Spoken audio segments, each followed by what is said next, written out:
अब ममता बनर्जी भी अकेला घूम रहे हैं, उसका भाईपो अभिषेक बनर्जी भी अकेला जा रहे हैं, जनता का आक्रोश देख रहे हैं। तो टीएमसी पार्टी है ही नहीं। भारतीय जनता पार्टी का सरकार में पश्चिम बंगाल में इतने सालों से जो जितना चोरी डकैती किया है, सब लोगों को पकड़ के सब लोगों को शास्ति होगा, तो कोई चिंता करने का नहीं है कि टीएमसी पार्टी खत्म हो गए हैं।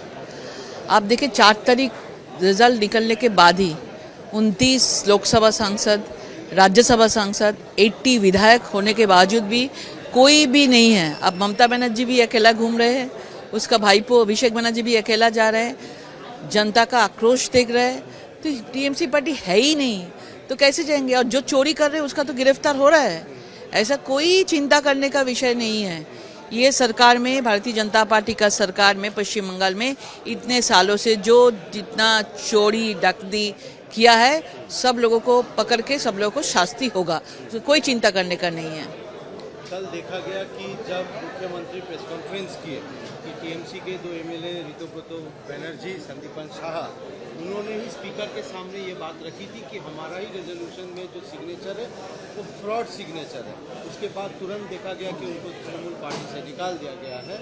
क्या कहेंगे इसके ऊपर? देखिए, ये लोग तो मतलब सुधरेगा नहीं। 15 साल से जो किया है वो उसमें अभ्यास हो गया है, वो भी कर रहे हैं। अभी भी ये जगह में खड़े होके भी ये सब साइन भी जाल कर रहे हैं, नकली आर्टिफिशियल साइन चल रहे हैं इन लोगों का। तो आप पता कर लीजिए कि टीएमसी बस ही कैसे चलते थे। अभी जनता देखे, जनता को कैसे लूट किया, कैसे जाल वोटर आईडी कार्ड बनाया, कैसे जाल आधार कार्ड बनाया, कैसे जाल सर्टिफिकेट बना के देते थे।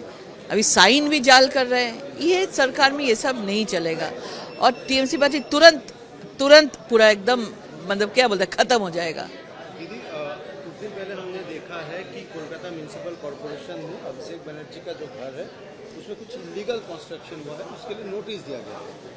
अभिषेक बनर्जी का पिता अमित बनर्जी और माता लता बनर्जी कलकत्ता हाईकोर्ट मूव किए हैं इसके अगेंस्ट में और कहा है कि जो भी स्ट्रक्चर्स बना हुआ है सारा कुछ लीगल है, कुछ इलीगल नहीं है। अच्छा है, जाना चाहिए उसको। अगर वो सच बोल रहे हैं तो उसको जाना चाहिए, लड़ना चाहिए। लेकिन जो इतना दिन से हुआ है, जिसके लिए ऐसा जो पूरा दफ्तर है, जो कॉरपोरेशन है, वो तो कभी झूठ नहीं बोलेंगे। अभी तक जो मेयर था वो बोला हम कुछ नहीं जानते हैं, वहाँ का जो काउंसिलर था हम कुछ नहीं जानते। क्यों बोल रहे हैं? उसका पार्टी में रह के, दायित्व में रह के कुछ नहीं जानते, अपनी दाल में कुछ काला है। आप उसको माता पिता को जाने बोलिए, हो जाए। जो कानून है वही, ऐसे कानून की तरफ से चलेगा। सरकार में कोई 2 नंबरी काम नहीं होगा।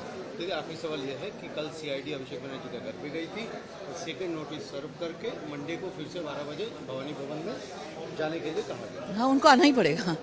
जितना भी वो उसका इमोशनल कार्ड प्ले करे, कोई इमोशन नहीं है। इतना बड़ा बात कहना, हमारा होम मिनिस्टर को ऐसे बात करना, हमारे प्राइम मिनिस्टर को बात करना, बीजेपी को इतना गाली देना, इसको तो भुगतना पड़ेगा। ये जो बदतमीजी इन्होंने किया है 15 साल में, जो जनता के साथ जो बदतमीजी किया है, इसका तो भुगतना ही पड़ेगा और उसको जाना ही पड़ेगा।